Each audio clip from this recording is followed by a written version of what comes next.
Today I thought I'd take some time in this video to talk about some of my favorite features of Astraverse and some of the finalized concepts of the game.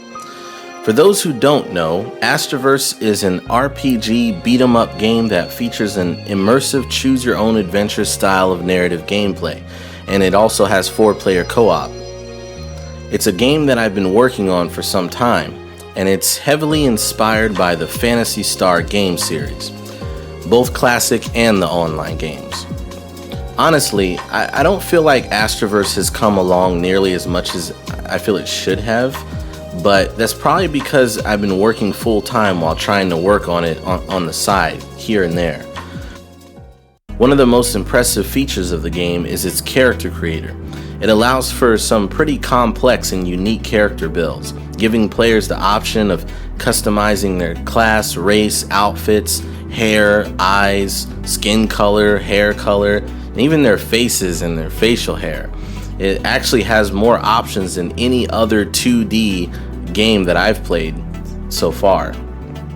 The entire game is being designed with 4-player same-screen co-op in mind.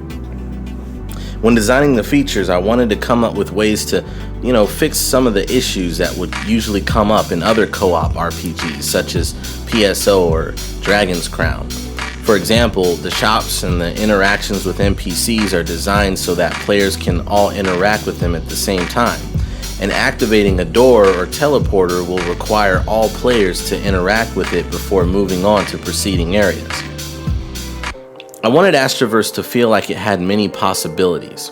I don't want levels to feel samey every time players party up to go to them. And I also wanted each play session to feel like a real adventure. So I took some inspiration from a tabletop RPG called Legacy of Dragonhold and a deck-building roguelite RPG called Hand of Fate 2 to come up with a way to tell stories that are both simple but immersive and highly versatile. Most people are probably familiar with choose-your-own-adventure games, and that's the style of narrative progression I chose for Astraverse so that it would be reasonable for myself to create, but again, with a lot of possibilities for players to explore.